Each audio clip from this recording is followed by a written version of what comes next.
नमो अरिहन्ताणं नमो सेताणं नमो आयरियाणं नमो वज्रायाणं नमो लोये सवसाहुणं मिथ्याभाव अभावतै जो प्रगटे निज भाव सो जयवंत रहो सदा यही मोक्ष उपाय। क्या चर्चा चल रही थी हमारी दूसरे अधिकार के अंदर? नवीन बंद विचार, अर्थात उसके अंदर अपना जो मूल विषय था कि संसार दुख, संसार अवस्था का स्वरूप क्या है, संसार में कैसी कैसी अवस्थाएं बनती है। संसार का अर्थ तो यही होता है, सार से सरकने का नाम संसार है।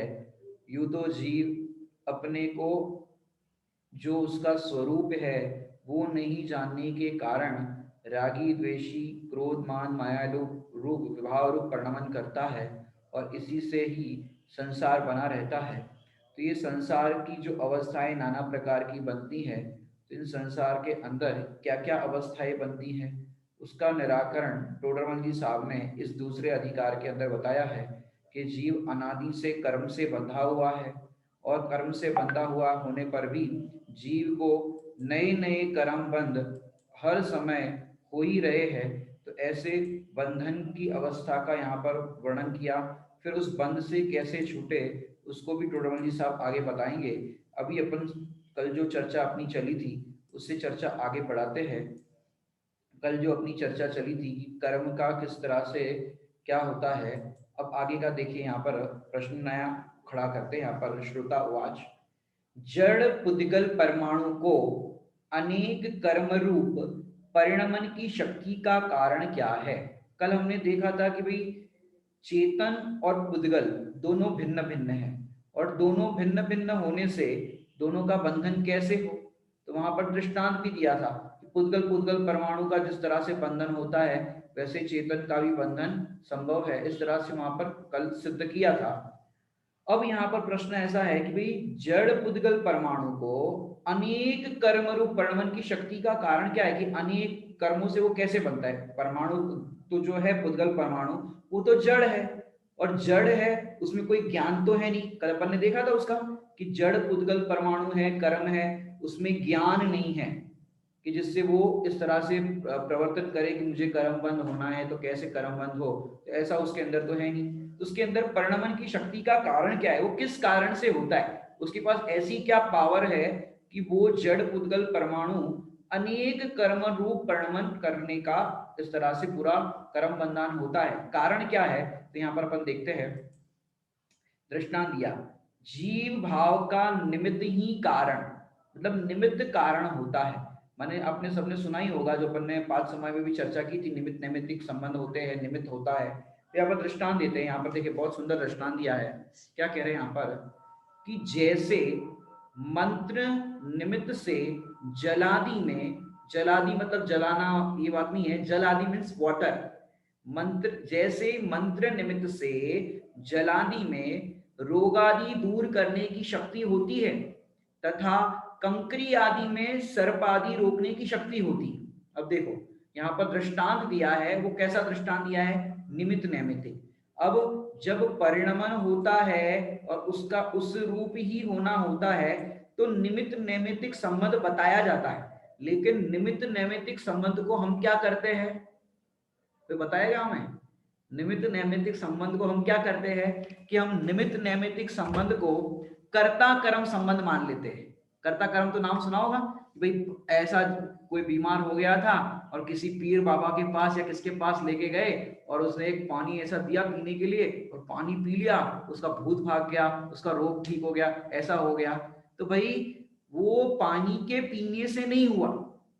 क्या कह रहे हैं? वो पानी के पीने से नहीं हुआ। या अपन देखो ये तो ग्रहित मिथ्यात्व की टोटल वैसी बात हो गई किसी बाबा के पास जाने वाली। लेकिन मैं आपसे कहूं कि जैसे आप बहुत सारे डॉक्टर आपने बदली किए, बहुत सारे डॉक्टर के पास आप जाकर के आए, लेकिन आपका जो रोग था वो पकड़ भी नहीं आ रहा था, ना ही वो रोग ठीक हो रहा था। लेकिन किसी के माध्यम से किसी ने बताया कि भाई फलाने डॉक्टर के पास जाओ, वो अच्छे जानकार है, अच्छे स्पेशलिस्ट है, आपका रोग ठीक हो जाएगा। अब उनके पास हम गए और उनके पास जाने पर समझो हमारा जो रोग था वो ठीक हो गया, तो क्या हुआ? उनके निमित्त से हुआ कि नहीं हुआ? तो कहने में तो यही आएगा कि भाई फलाने डॉक्टर के पास गए, उनके निमित्त से हुआ। लेकिन उनके निमित्त से यदि होता हो तो जितने पेशेंट आ रहे हैं वो सारे पेशेंट का रोग ठीक हो जाना चाहिए, एकाध का भी फेल नहीं जाना चाहिए। इट मीन्स कि जितने लोगों का रोग ठीक होने की योग्यता होती है उनको वो योग्य निमित्त बन जाते हैं। जैसे मैं बताऊं आपको, बड़े बड़े क्लासेस के होर्डिंग लगते हैं सड़कों पर कि हमारे यहाँ बच्चे 90% लाए, 95%, 98% लाए। अब होता क्या है कि वहां जितने भी बच्चे जाते हैं अधिकतर स्कॉलर बच्चे जाते हैं, क्योंकि वहां पर जब एडमिशन होता है उनके कोचिंग के अंदर, तो कोचिंग में क्या देखा जाता है, तुम्हारे क्या बैकग्राउंड है, कितने परसेंटेज पहले आए, क्या है। वो अच्छे अच्छे बच्चों का ही सिलेक्शन करते हैं, और अच्छे अच्छे बच्चे सिलेक्ट होकर के आएंगे तो उनका तो आना ही है स्कोरिंग। बात तो तब बने कि कोई डफर बच्चा हो कि जो उसको पास होने में भी बहुत दिक्कत आ रही हो, वैसा बच्चा कुछ कमाल कर जाए तो बात समझ में आती है। लेकिन वैसा बच्चा वहां पढ़ने भी नहीं जाएगा क्योंकि उतनी उसकी पढ़ाई भी नहीं है। तो निमित्त नैमित्तिक संबंध जब कार्य होता है तब निमित्त नैमित्तिक संबंध माने निमित्त वहां पर कोई ना कोई होता है, और उसका नैमित्तिक कि जिसका कार्य हुआ। जैसे यहाँ दृष्टांत में ऐसा कहना चाहते हैं कि जैसे मंत्र निमित्त से जलादि में रोगादि दूर करने की शक्ति होती है, कि भाई ऐसे कोई होते हैं मंत्र तंत्र करते हैं। और टोडरमल जी ने जब ये ग्रंथ लिखा था 250-300 वर्ष पहले, तब उस टाइम पे इसका भी बोलबाला बहुत था मंत्र तंत्र का, और ऐसा निमित्त नैमित्तिक संबंध से होता हुआ भी दिखाई देता था कि सामने वाले के असाता कर्म दूर होकर के साता का उदय होना है, तो उसको वैसा वो निमित्त बन गया और उसका रोग ठीक हो गया। तो जलादि के माध्यम से भी ऐसा नहीं कि मंत्र तंत्र होते ही नहीं, सर्वथा ये बात भी नहीं। लेकिन अपन जो मानते हैं कि मंत्र तंत्र से हुआ, ये बिल्कुल गलत बात है। सर्वथा अपन ऐसा नहीं कह सकते, लेकिन जब कार्य होगा तो कहने में यही आएगा कि भाई फलाने मंत्र तंत्र से या इस तरह से उसका कार्य हुआ। जैसे आप लोगों ने सुना होगा प्रसिद्ध कि श्रीपाल मैना सुंदरी का आपने प्रकरण सुना होगा कि श्रीपाल जी का कोढ़ दूर हुआ तो कैसे हुआ? सिद्ध चक्र का विधान करने से हुआ, बराबर के नहीं? तो अब ये भी एक हो गया ना निमित्त। तो इसके कारण से रोग दूर हुआ सीधा ये श्रीपाल जी का कोढ़ का। अब उसके बाद कितने लोगों ने सिद्ध चक्र के विधान कराए और कितने लोगों के रोग दूर हुए? कि भाई उस समय उनका असाता कर्म का उदय था और अपना उपयोग शरीर में ज्यादा जा रहा था, तो मैना सुंदरी को ऐसा विकल्प आया कि इनका उपयोग शरीर की जगह पे पूजा विधान अनुष्ठान आत्मा में जाए, भक्ति में जाए। तो अशुभ से सरका करके शुभ में विकल्प आए, इसलिए उन्होंने ये पूजन विधान का आयोजन किया था, सिद्ध चक्र का पाठ किया था। लेकिन उनका प्रयोजन ये नहीं था कि इनका रोग दूर हो जाएगा। लेकिन उसके बाद जितने भी लोगों ने ये अपनाया कि भाई फलाना सिद्ध चक्र का विधान करो तो फिर ये रोग दूर हो जाएगा, भक्तंबर का फलाना पाठ करो तो ये हो जाएगा, तो ये हम ग्रहित मिथ्यात्व खड़ा करते हैं। हालांकि सब इस ग्रहित मिथ्यात्व शब्द से भली भांति परिचित है, तो उसको मैं बताऊंगा नहीं, क्योंकि आप सब जानते हो पूर्व की कक्षाओं में भी हमने इसका समझाया है। लेकिन समझने वाली बात इतनी है कि भाई सिद्ध चक्र का पाठ करने से कोई उनका रोग आदि दूर करने का वो निमित्त नहीं बना, लेकिन उस समय उनके जो विशुद्ध परिणाम हुए और विशुद्ध परिणामों के निमित्त से पूर्व का असाता कर्म जो बंधा हुआ था वो साता रूप परिणमन हुआ, उसका संक्रमण हुआ। तो उस कारण से उनका जो वर्तमान में रोग था वो रोग का परिणमन होकर के स्वस्थता हो गई। लेकिन निमित्त की अपेक्षा से ऐसा ही कहने में आएगा कि सिद्ध चक्र का पाठ किया और हो गया, तो निमित्त सिर्फ कहने मात्र के लिए है, इससे कार्य हुआ। जैसे रोटी जली तो किसने जलाई? तो जिसने जलाई वो कहने के लिए कि भाई ये रोटी बना रहे थे इनसे जली है, या अच्छा भोजन किसने बनाया? इनने बनाया। लेकिन वो कर्ता कर्म स्थापित नहीं करना कि भाई वो ही करता है, समझाने के लिए निमित्त होता है। क्योंकि रास्ते में समझो किसी ने रास्ता बताया आपको कि हमको यहाँ जाना है और उसने बिल्कुल सही रास्ता बताया, तो अपन कहेंगे भाई फलाने एक जन मिल गए थे उनने रास्ता बताया, नहीं तो हम भटक जाते। तो वो सिर्फ बताने के लिए निमित्त है, बाकी करने के लिए पहुंचाने के लिए निमित्त नहीं है। अपन ने निमित्त नाम के समवाय में विशेष चर्चा की है।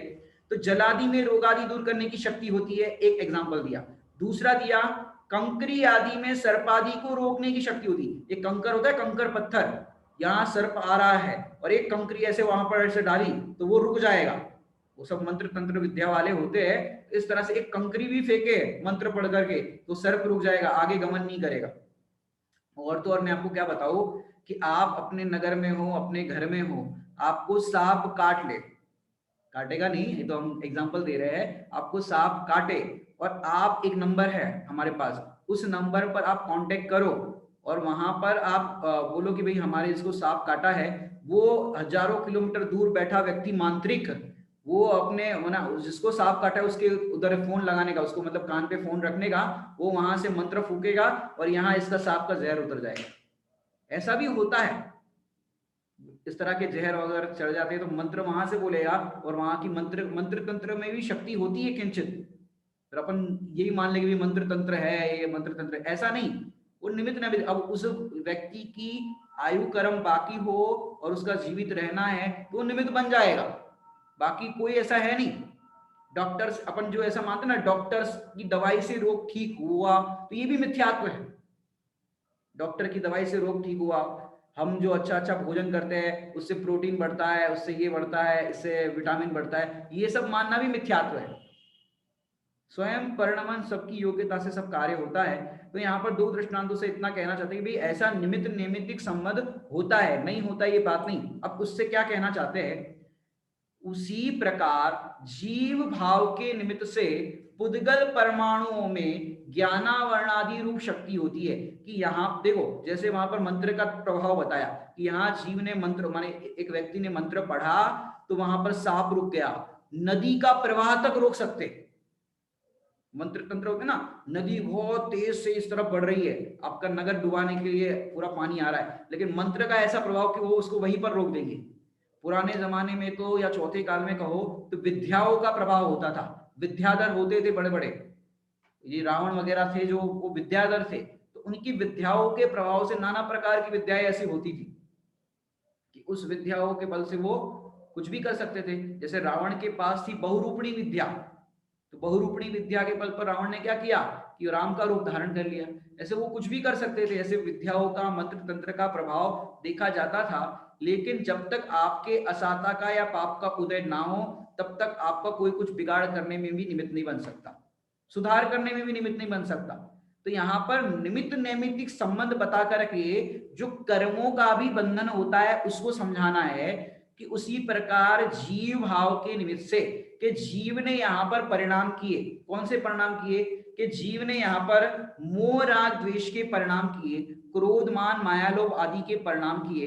तो ऐसे परिणाम करने पर क्या हुआ कि जो जड़ कर्म है, पुद्गल परमाणु है, उनसे क्या हुआ, ज्ञानावरण आदि मतलब जो 8 कर्म है वो 8 कर्म का बंधन हो गया। किससे हुआ, यहाँ जीव भाव का निमित्त और जीव भाव के निमित्त से जो कर्म है वो भले ही जड़ है लेकिन उसके अंदर भी एक्टिवनेस आ गई। कहां से आई कि जीव भाव के निमित्त से आई।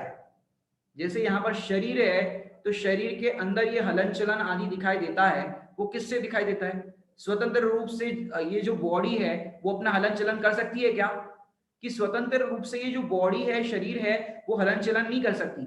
यहाँ जीव का भाव हुआ कि मैं ऐसे हाथ को उठाऊं, तो हाथ को उठाने की इच्छा मतलब जीव का जो भाव हुआ वो, और यहाँ शरीर की ऐसे हाथ उठाने की योग्यता, दो बातें समझ में ही आपको। यहाँ जीव का भाव कि मैं ऐसे हाथ को उठाऊं या मैं बोलूं, तो ऐसे जीव की जो इच्छा मतलब जीव का भाव, और फिर यहाँ शरीर की उस प्रकार की योग्यता।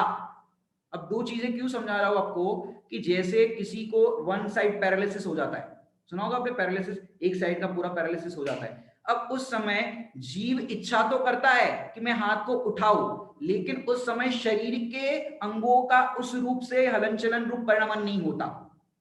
समझ मेरी बात, कि यहां पर जीव इच्छा करे इस तरह से परिणमन करने का, लेकिन उस रूप से शरीर का हलन चलन नहीं हो पाता। क्यों, पैरालिसिस है ना, उस टाइम पे वो जड़ परमाणुओं का उस रूप परिणमन होने की योग्यता नहीं है। और यहाँ क्या कह रहे हैं कि भाई जीव का यहाँ भाव मतलब वहां पर स्वतंत्रता बताई, कि अकेला पुद्गल चाहे हलन चलन कर दे तो वो नहीं कर सकता, और जीव चाहे पुद्गल में हलन चलन करा सके तो वो नहीं कर सकता। लेकिन जब दोनों की निमित्त नैमित्तिक योग्यता होती है, जीव की यहाँ इच्छा होना और वहां शरीर का हलन चलन रूप होना, समझ नहीं दो बातें। एक तो दोनों की स्वतंत्रता, जीव की स्वतंत्रता अलग, पुद्गल की स्वतंत्रता अलग। अब दोनों की तालमेल बैठे, जीव की इच्छा होना और वैसा ही पुद्गल में ऐसा हाथ उठने की योग्यता होना, तब जाकर के ये कार्य होता है, हाथ उठने आदि की क्रिया, बोलने आदि की क्रिया, बराबर। ऐसे ही ये इसको क्या कहते हैं, निमित्त नैमित्तिक संबंध। क्या कहते हैं, निमित्त नैमित्तिक संबंध। तो ऐसे ही यहां पर जीव भाव के निमित्त से जीव का यहां परिणाम हुआ, मोह राग द्वेष क्रोध माया लोभ आदि, पूजा पाठ व्रत आदि, तो जीव का जो भी शुभ अशुभ परिणाम हुआ, तो उसके निमित्त से पुद्गल परमाणुओं में ज्ञानावर्णादि रूप शक्ति होती है। कि जीव का निमित्त नैमित्तिक संबंध अगर आपको समझ में आ गया तो ये भी समझ में आएगा कि जैसे निमित्त नैमित्तिक संबंध से कार्य होता हुआ दिखता है, इच्छा हुई, हाथ उठा, बोलने की योग्यता हुई, तो ये निमित्त नैमित्तिक संबंध से हुआ। क्योंकि ये जड़ है, समझाना हमको जड़ में है, जीव की इच्छा या जीव का भाव और उससे हुआ जड़ में परिणमन। लेकिन जड़ का परिणमन तो जड़ की स्वयं की योग्यता से स्वतंत्र रूप से हुआ। लेकिन दोनों के तालमेल को अगर अपन देखें कि यहाँ पर जीव की इच्छा या जीव का भाव होना और भाव के साथ साथ यहाँ परिणमन होना, तो दोनों का एक साथ होता हुआ दिखा, तो उससे अपन क्या कहते हैं कि भाई ये जो हो रहा है वो निमित्त नैमित्तिक संबंध से हुआ। उसी प्रकार जीव भाव के निमित्त से पुद्गल परमाणुओं में कि यहाँ जीव का परिणाम हुआ, वो जीव के स्वयं की योग्यता से हुआ, और उसका इफेक्ट निमित्त नैमित्तिक रूप से देखा जाए तो पुद्गल परमाणु जो कर्म है, तो वो कर्मण वर्गणाओं में किस तरह से परिणमन हुआ कि वो ज्ञानावर्णादि 8 कर्म रूप शक्ति जो है उस रूप में उसका परिणमन हुआ। ज्ञानावर्णादि रूप शक्ति होती है। कल हमने वो भी देखा था दृष्टांत में कि जैसे आप भोजन ग्रहण करते हो मुख द्वार से, तो वो सप्त धातु रूप परिणमन करता है। अब वो जो भोजन है वो पुद्गल है, उसको स्वयं को नहीं मालूम कि मुझे हड्डी रूप परिणमन करना है, इतने परमाणु खून रूप करना है, इतने परमाणु रूप धातु रूप करना है, तो पुद्गल परमाणु जो है भोजन उसको नहीं पता है, लेकिन ऑटोमेटिक उसका परिणमन होता है। उसी प्रकार यहाँ पर जीव का परिणाम हुआ और निमित्त नैमित्तिक रूप से पुद्गल परमाणुओं में ज्ञानावर्णादि 8 कर्म रूप उसकी वैसी शक्ति होती है, तो वैसा उसके अंदर परिणमन होता हुआ दिखता है। इस दृष्टांत के अंदर निमित्त नैमित्तिक संबंध बता करके 8 कर्म किस तरह से बनते हैं कि भाई जीव भाव का निमित्त का कारण मिलता है, तो इस प्रकार से 8 कर्म बनते हैं। ये यहाँ पर दृष्टांत में बताया है। आगे अपन और बढ़ते हैं, अगले दृष्टांत की ओर बढ़ते हैं।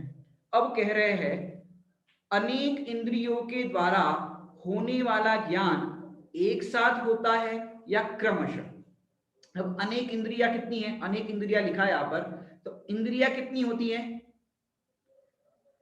हाँ जी, कितनी इंद्रियां, 5 इंद्रियां। अब 5 इंद्रियां होती है, तो अनेक इंद्रियों के द्वारा होने वाला ज्ञान एक साथ होता है या क्रमशः। यहाँ प्रश्न ये है कि अनेक इंद्रियां है, 5 इंद्रियां है, तो 5 इंद्रियों से जो ज्ञान होता है, वर्तमान में जो ज्ञान हो रहा है 5 इंद्रियों के माध्यम से, वो भी निमित्त से कहा जाता है। जो आप तत्वा सूत्र पढ़ रहे हो तो वहां लिखा है सूत्र तद इंद्रियान इंद्रियान निमित्तम, कि इंद्रियों के माध्यम से निमित्त से ज्ञान होता है, ऐसा कथन मात्र है। ज्ञान तो जीव से ही होता है, इंद्रियों से नहीं होता। क्योंकि देखो 2 प्रकार की इंद्रियां होती है, 5 प्रकार की इंद्रियां होती है, वो 5 प्रकार की इंद्रियों को द्रव्य इंद्रिय कहते हैं। क्या कहते हैं, द्रव्येंद्रिय। अभी मैंने कुछ दिनों पहले समय सार जी की गाथा 31 नंबर की गाथा पर प्रवचन किए थे, उसमें ये द्रव्येंद्रियों की और भावेंद्रियों की चर्चा आई है, तो वो आप वहां से विस्तार से सुन सकते हैं। तो द्रव्येंद्रिय में ये जो दिखाई दे रही है उसको कहते हैं द्रव्येंद्रिय, और वो द्रव्येंद्रियों का जो कार्य होता हुआ दिखता है या जानने की प्रोसेस जो होती है वो कौन करता है, वो भावेंद्रिय। वो किसके माध्यम से होती है, भावेंद्रिय। जो सूक्ष्म ज्ञान है, जो जानना हो रहा है, तो यहाँ पर आंखों से आपने जाना तो ये तो द्रव्येंद्रिय, लेकिन जो जानने वाले के निमित्त से हुआ वो है भावेंद्रिय। समझ बात। तो 2 प्रकार की इंद्रिय है, द्रव्येंद्रिय और भावेंद्रिय। तो यहाँ पर अनेक इंद्रियों के द्वारा होने वाला ज्ञान एक साथ होता है कि क्रमशः, तो यहाँ पर प्रश्न खड़ा कर रहे हैं। अब अपन उसके दृष्टांत में जाते हैं, फिर अपन और खुलासा करेंगे। देखो यहाँ पर दृष्टांत में ऐसा कह रहे हैं कि जैसे कौवे के नेत्र में 2 गोलक है और पुतली एक है। क्या कहना है यहाँ पर कि जो कौवा होता है वो कौवे की जो आइस के जो गोल होते हैं वो 2 है, इस तरफ और इस तरफ 2 है इस तरह से, और उसकी जो लेंस है, लेंस पुतली है, पुतली वो कितनी है, 1 है। अब अपन कौवे को देखे कि भाई कौवा किस तरफ देख रहा है, राइट देख रहा है या लेफ्ट देख रहा है।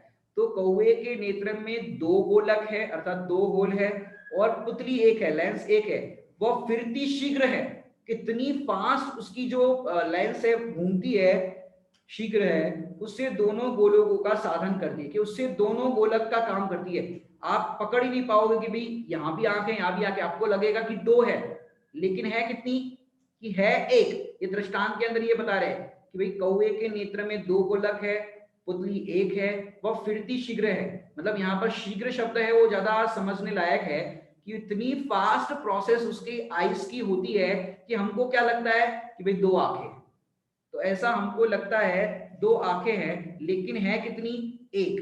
ऐसे ही यहां पर क्या समझा रहे देखिए, उसी प्रकार इस जीव के द्वार तो 2, उसी प्रकार इस जीव के द्वार तो अनेक है। क्या कहा, समझ में आ रहा है कि नहीं आ रहा दृष्टांत। वहां कौवे के अंदर 2 गोलक बताए, 2 गोल बताए, लेंस 1 बताया, फास्ट प्रोसेस जो हो रही है आंखों की, तो अपने को लगता है 2 आंखें हैं लेकिन 1 है। पर 1 है तो कैसे इतना हो रहा है, कि फास्ट प्रोसेस के द्वारा। ऐसे ही यहां पर बता रहे हैं उसी प्रकार इस जीव के द्वार तो अनेक है। द्वार अनेक है मतलब कि जो 5 इंद्रियां है ना, जानने के द्वार है, आंखों से जानना होता है, कान से भी होता है, नाक से होता है, स्वाद का रसना इंद्रिय से होता है। तो ये 5 इंद्रियों का जो ज्ञान हो रहा है या 5 इंद्रियों से जो जानने का देखने का व्यापार हो रहा है, तो द्वार तो अनेक है जानने के। ये इंद्रिय ज्ञान की प्रवृत्ति बता रहे टोटली साहब, कि जो इंद्रिय ज्ञान की प्रवृत्ति है तो द्वार तो अनेक है और उपयोग 1 है। दृष्टांत एकदम बराबर फिट कर रहे हैं। कौवे की गोलक जो है वो 2 है और आइस माने जो उसकी लेंस है वो 1 है। उसी प्रकार यहाँ उपयोग है वो 1 है, और जो क्या कहते हैं द्वार जिसको कहा इंद्रिया जो है वो 5 है। यहाँ 1 के माध्यम से कहा अनेक है, बराबर। तो उसी प्रकार इस जीव के द्वार तो अनेक है अर्थात 5 इंद्रिया है और उपयोग 1 है। अब मुझे बताओ, उपयोग 1 है, द्वार 5 है, अज्ञानियों को लगता है हम 5 इंद्रियों का एक साथ व्यापार कर रहे हैं। एक साथ कर रहे हो कि नहीं कर रहे। अभी आप मुझे सुन रहे हो, देख रहे हो, कि जो मैं समझा रहा हूं उसको समझ रहे हो, क्या कर रहे हो बताओ, कितना काम एक साथ कर रहे हो। और समझो एसी में बैठे हो तो स्पर्शन इंद्रिय के भी इस तरह से फील कर रहे हो। बताओ क्या कर रहे हो, स्पर्शन का भी फील कर रहे हो, रसना का तो अभी नहीं करोगे क्योंकि क्लास चल रही है, तो कोई खाने पीने का तो आपका काम चलेगा नहीं। घ्राण इंद्रिय का भी कुछ नहीं कर, समझो कमरे में कुछ धूप वगैरह लगा दी हो तो उसकी स्मेल आ रही हो। चक्षु से देखने का हो गया, कर्ण से सुनने का हो गया। मैं तो कह रहा हूँ 2 ही समझो, चक्षु से देखने का, यहाँ पर जो दिख रहा है आपको उसको देखने का कर रहे हो, कि मैं जो बोल रहा हूँ उसको सुनने का कर रहा हूँ। 2 काम हो रहे कि नहीं हो रहे आपके, हो रहे, हाँ जी या ना जी, हाँ या ना, नहीं हो रहा है ना। एक टाइम पे एक ही काम हो रहा है, क्यों, उपयोग 1 है। आइस जिस समय आप देख रहे हो उस समय सुन नहीं पा रहे हो, जिस समय सुन रहे हो उस समय देख नहीं पा रहे हो। ये 5 इंद्रियों से परिणमन होता हुआ दिखता जरूर है, वो फास्ट प्रोसेस इतनी होती है कि आपको लगता है कि हम साथ में सब काम कर रहे हैं। हम तो रोटी भी बेलते जा रहे हैं और वो टर्न भी करते जा रहे हैं, हम ये भी करते जा रहे हैं, अपने को क्या लगता है सब काम एक साथ हो रहा है। लेकिन एक साथ कोई भी काम नहीं कर सकता क्योंकि उपयोग 1 है। और छदमस्त का उपयोग, छदमस्त का अर्थ होता है पहले गुणस्थान से लेकर के 12वें गुणस्थान तक के जीव को छदमस्त कहा जाता है, और वहां उपयोग 1 जगह पर ही टिकता है। क्या कहा, छदमस्त का उपयोग 1 जगह पर ही टिकता है। और केवल ज्ञानी का, कि केवल ज्ञानी का जो उपयोग है वो एक साथ लोकालोक को जानने में समर्थ है। लोग केवल ज्ञान है ना, तो उसमें लोग एक साथ जानने में आ सकता है, लेकिन हम छद्मस की भूमिका में एक टाइम पे एक ही चीज, कई बार तो आप कुछ फोन पे बात कर रहे हो और कोई कुछ बताए कि भैया ये देख लेना जरा, फाइल देख लेना, इसमें साइन कर लेना, अपने को एक टाइम पे एक ही उपयोग, अरे एक मिनट जरा फोन पे बात हो जाने दो, एक टाइम पे एक ही काम आपका होता हुआ दिखता है। लेकिन अज्ञानी को ऐसा भ्रम हो जाता है कि नहीं, एक टाइम पे हम बहुत सारे काम कर रहे हैं। तो उसी प्रकार इस जीव के द्वार तो अनेक है और उपयोग एक है। तो उपयोग एक से क्या कहना चाहता है, वह फिरता शीघ्र है, फास्ट काम होता है, देख भी रहे हो, फिर सुन भी रहे हो, फिर ये भी कर रहे हो, फिर वो भी कर रहे हो, ऐसा आपको लगता है, लेकिन शीघ्र इस तरह से प्रोसेस उपयोग की होने से उससे सर्व द्वारों का साधन रहता है, कि ऐसे पांचों इंद्रियों के द्वारों का साधन रहता है। लेकिन समझने वाली बात यह है कि इंद्रिय ज्ञान की जो प्रवृत्ति होती है उसमें उपयोग एक होने से एक टाइम पे एक ही उपयोग काम करता है और ज्यादा नहीं करता। इसलिए इंद्रिय ज्ञान की प्रवृत्ति के अंदर यहाँ इतना समझना है कि भाई एक टाइम पे एक उपयोग होता है। तो एक टाइम, जैसे अपन सोचो कि अपन ने, कई लोग तो ऐसे करते हैं, नियम रखते हैं अपना कि भाई हमको भक्तामृत का भी पाठ करना है, एक माला भी रोज फेरना है, एक पूजा भी करना है, या जो भी कुछ, मतलब इतना वेरी मल्टीटास्किंग का उनने अपना नियम रख दिया है। अब उनके पास समय कम पड़ता है तो मंदिर जी जाते हैं तो बगल वाली महिला से कहते थे जरा भक्तामृत का पाठ तुम पढ़ लेना, और अपन माला फेर रहे हैं, वो भक्तामृत का पाठ पढ़ रही है, दूसरी सहेली है वो पूजा कर रही है, तो अपनी माला भी चल रही है और भक्तामृत का वो भी चल रहा है, भक्तामृत साथ साथ में वो भी करते जा रहे हैं। अब बताओ, आपका भक्तामृत का पाठ हुआ, क्या माला फेरी आपने, क्या पूजा करी, दूसरे के भक्तामृत पाठ से अपना पाठ मान लेते हैं। तो क्या करते कि हमने मल्टीटास्किंग, क्या आज तो हम मंदिर गए तो भक्तामृत का पाठ भी हो गया हमारा, माला भी फेर ली, पूजा भी कर ली, वो कितनी देर में आया, बस 15 मिनट में आ गए, 15 मिनट में तीनों हो गए। हाँ तीनों हो गए, वहां भक्तामृत का पाठ हो रहा था, हम भी मन में गुनगुना रहे थे, माला भी फेर रहे थे, वो भी चल रहा था। ऐसे तीन तीन काम अपने नहीं होते, एक टाइम पे एक ही उपयोग, माला फेर रहे हो तो माला का ही काम होगा, पूजन कर रहे हो तो पूजन का ही काम होगा। तो ऐसे हमको भ्रम हो जाता है कि हम अनेक काम कर रहे हैं, लेकिन एक टाइम पे एक ही काम होता है। तो यहाँ पर अपन आगे बढ़ते हैं, इसमें इतना बताना है कि भाई उपयोग एक ही जगह टिकता है, अनेक द्वार भले ही है तो अनेक द्वारों का साधन होता है, वो शीघ्रता की इस तरह से प्रोसेस के कारण अपने को लगता है। आगे अब यहाँ पर प्रश्न खड़ा कर रहे हैं, क्या चश्मे से ज्ञान संभव है? बताओ, चश्मे से ज्ञान होता है कि नहीं होता है? स्वामी जी के सामने एक साधु ने ऐसा चर्चा करने के लिए बुलाया था, तत्व चर्चा के लिए, और उनसे पूछा गया, जैसे ही मीटिंग हुई उनकी, पूछने का प्रश्न सामने वाले ने पूछा कि आप बताइए चश्मे से ज्ञान होता है कि नहीं होता। तो बैठे ही थे और उठने लगे, अरे नहीं नहीं आप बताइए चश्मे से ज्ञान होता है कि नहीं होता।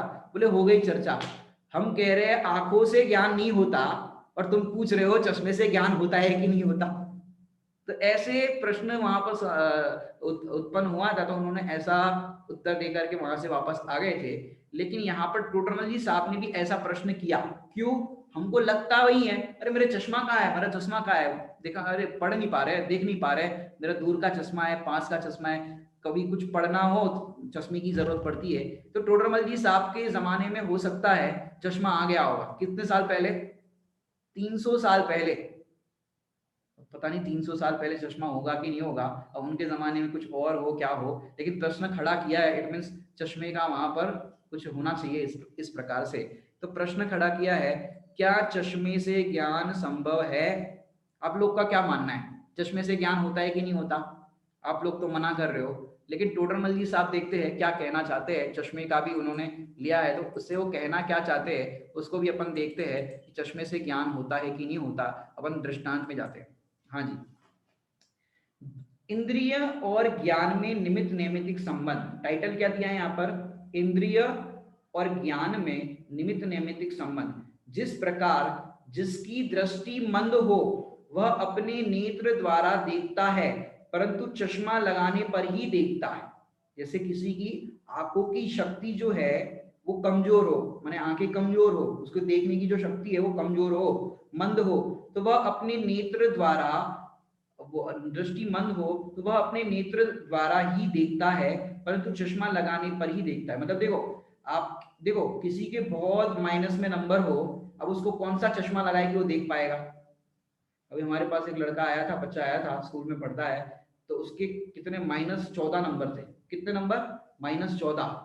मतलब वो चश्मा नहीं लगाए तो उसको कुछ दिखेगा ही नहीं, पूरा ब्लैकआउट हो जाएगा।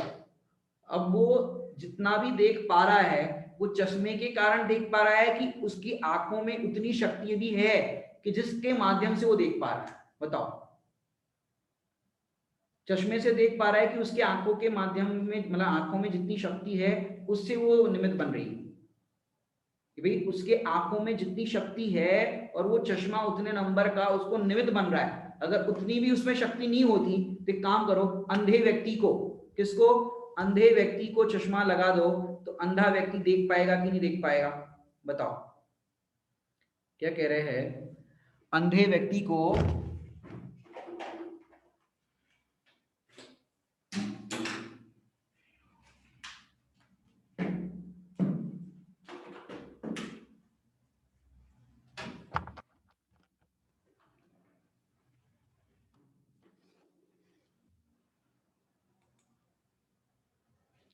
अंधे व्यक्ति को एक काम करो, अंधे व्यक्ति को चश्मा लगाओ तो वो देख पाएगा कि नहीं देख पाएगा?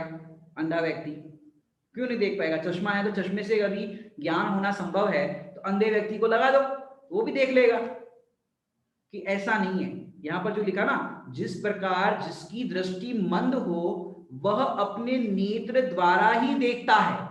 क्या कहा? दृष्टि मंद है, आंखें कमजोर है, फिर भी अपने नेत्र द्वारा ही देखता है, परंतु चश्मा लगाने पर ही देखता है। क्या कहा? कि नेत्र की कमजोरी भले ही है, लेकिन ऐसी कमजोरी में भी वो देखता तो अपनी आंखों से है। ये यहाँ पर निमित्त नैमित्तिक संबंध बताना है। ये तो कहोगे पंडित जी आप दूसरी क्लास में तो बोल रहे थे ज्ञान से जानता है, ज्ञान से देखता है, और अभी कह रहे हो चश्मे से।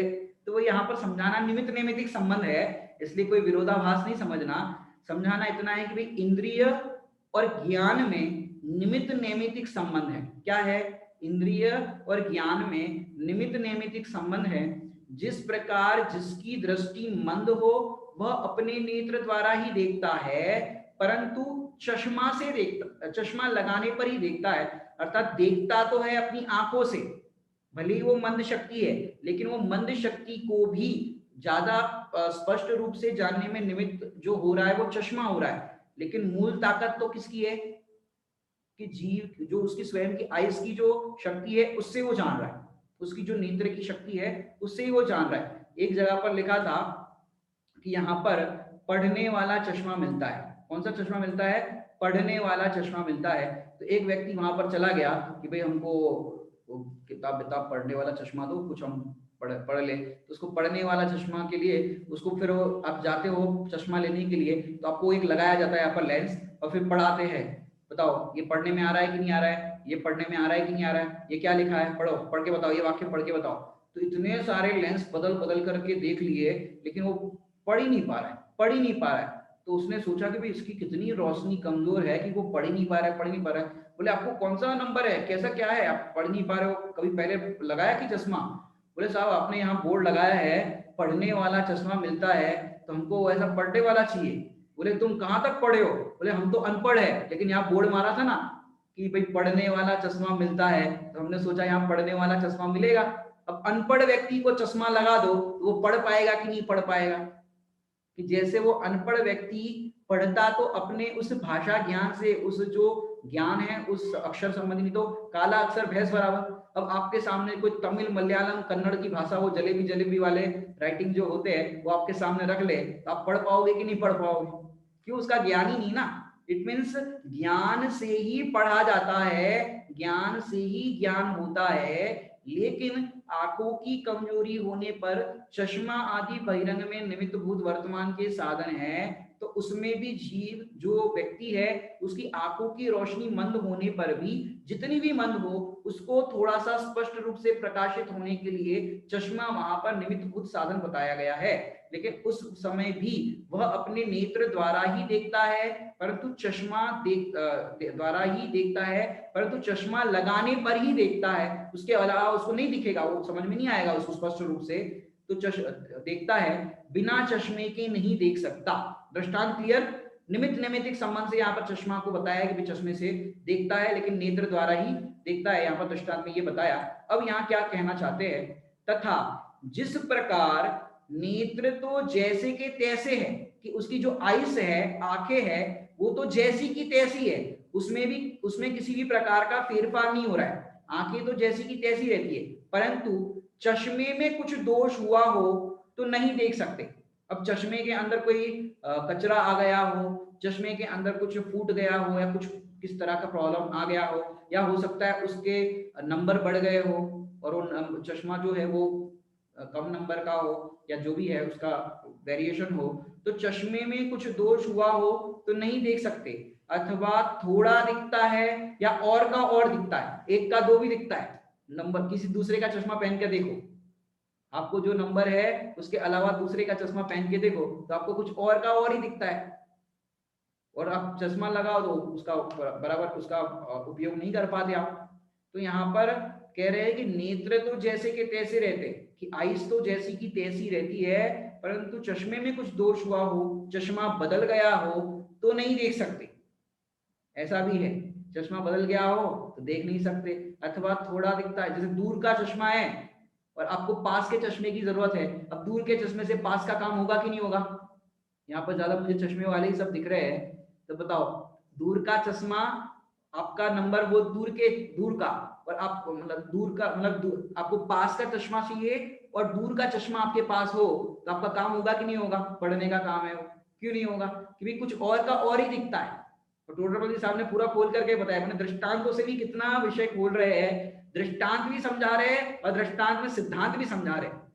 तो चश्मे में कुछ दोष हुआ, मतलब चश्मा बदल गया हो, अलग अलग तरह का हो, तो उस कारण से वो तो नहीं देख सकते, अथवा थोड़ा दिखता है या और का और दिखता है। ये दृष्टांत हो गया। अब क्या कहना चाहते हैं यहाँ पर, देखिए, उसी प्रकार जिस आत्मा का ज्ञान मंद है, क्या कह रहे हैं, जिस प्रकार, उसी प्रकार जिस आत्मा का ज्ञान मंद है, वह अपने ज्ञान से ही जानता है। सबसे मंद ज्ञान किसको होता है? कौन सी आत्मा को होता है? सबसे मंद ज्ञान किसको होता है? कि सबसे मंद ज्ञान जो है वो निगोदिया जीव को होता है। किसको होता है? निगोदिया जीव को। उसको कहते हैं अक्षर के अनंतवें भाग का ज्ञान। किसको होता है? कि निगोदिया जीव को होता है, अक्षर के अनंतवें भाग का ज्ञान उस निगोदिया जीव को होता है। तो उसी प्रकार जिस आत्मा का ज्ञान मंद है, वह अपने ज्ञान से ही जानता है। तो भी वो निगोदिया जीव है, वो कैसे जानता है? कि अपने ज्ञान से ही जानता है, और कोई साधन नहीं है कि उससे वो जाने। तो फिर कहते हैं परंतु द्रव्येंद्रिय तथा मन का संबंध होने पर ही जानता है, कि उसको द्रव्य इंद्रिया होगी, मतलब बाहर में जो कही जाती है द्रव्य इंद्रिया, तो हालांकि निगोदिया जीव के पास तो एक ही इंद्रिय है। कौन सी? स्पर्शन इंद्रिय। निगोदिया जीव के पास एक ही इंद्रिय है, वो है स्पर्शन इंद्रिय। तो द्रव्येंद्रिय तथा मन के संबंध होने पर ही जानता है। हालांकि मन वहां पर नहीं है, तो वहां पर तो बस स्पर्शन इंद्रिय का वेदन ही होता है निगोदिया जीव को। लेकिन जो संगी पंचेंद्रिय जीव है, तो उसका द्रव्येंद्रिय तथा मन का संबंध होने पर ही जानता है।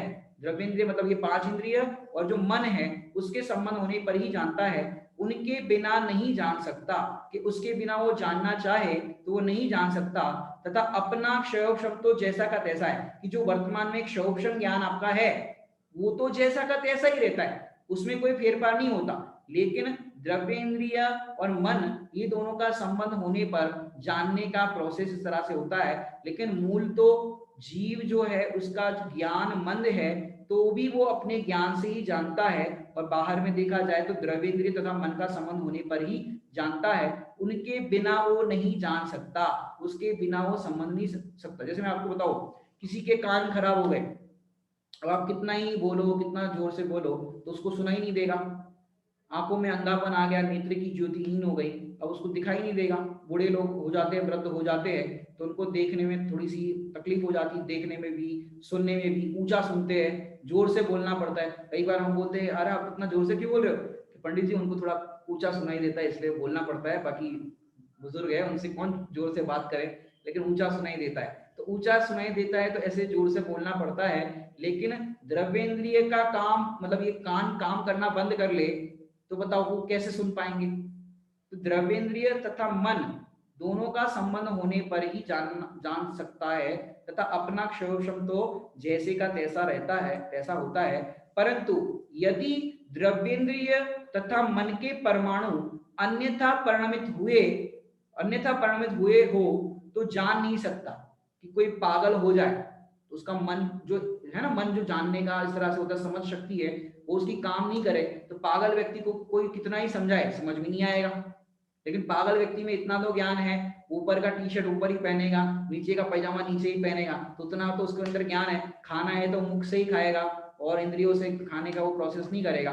परंतु यदि द्रव्येंद्रिय तथा मन के परमाणु, मन का हो या द्रव्येंद्रिय का हो, आंखों का देखना बंद हो जाए, कान का सुनना बंद हो जाए, इस तरह के शरीर का कई कई शरीर में ऐसे रोग हो जाते हैं कि सेंसिंग पता नहीं चलती।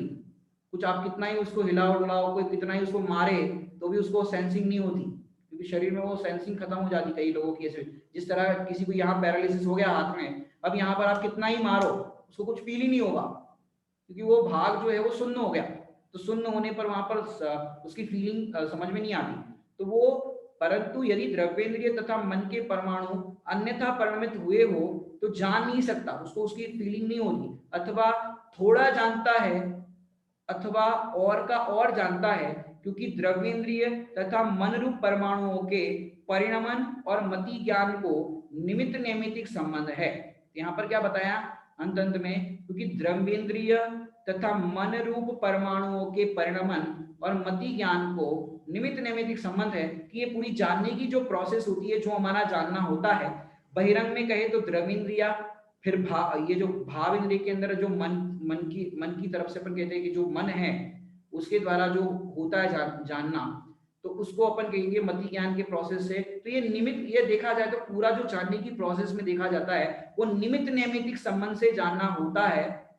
अगर उसका योग्य निमित्त उस समय ना हो, द्रव्येंद्रिय कमजोर हो, जानने के लिए योग्य ना हो, तो उस समय उस प्रकार का जानना नहीं होता। तो देखा जाए तो यू जानना तो जीव की स्वतंत्र योग्यता से ही होता है, क्योंकि जानना जीव का स्वभाव है।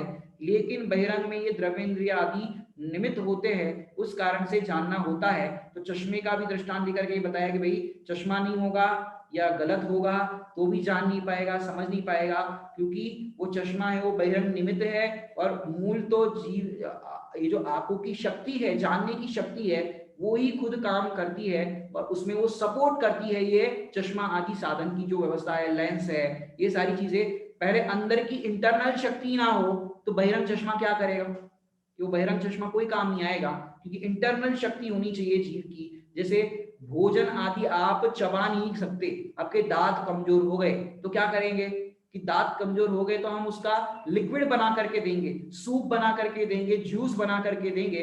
लेकिन आपका जो आते है, जो उसको पचाने की जो शक्ति है, वही शक्ति आपके अंदर नहीं हो तो जूस बना के दिया वो भी क्या काम का, जो सूप बना करके दिया, रोटी को इस तरह से मेल्ट करके मैश करके दिया, वो भी पचा नहीं पाओगे। तो मूल तो पचाने की शक्ति हो तो बहिरंग में अपन जूस आदि का इस तरह का या जो भी अपन खिला सकते हैं, दाल को रोटी को मैश करके वो दिया जाए, लेकिन पचाने की शक्ति नहीं हो तो फिर वो देकर के भी कोई फायदा नहीं है। तो इस प्रकार समझना चाहिए, मूल तो जीव की ज्ञान शक्ति है, और उसके अंदर भी बाहर में द्रव्येंद्रिय आदि का निमित्त होता है, उससे जान पाना। इस तरह से इंद्रिय और ज्ञान में निमित्त नैमित्तिक संबंध से जानना पाया जाता है। तो ऐसे यहाँ पर इस दृष्टांत के द्वारा बताया है। अब अगले दृष्टांत की चर्चा हम अगली क्लास के अंदर करेंगे। ओम नमः सिद्धेभ्यो।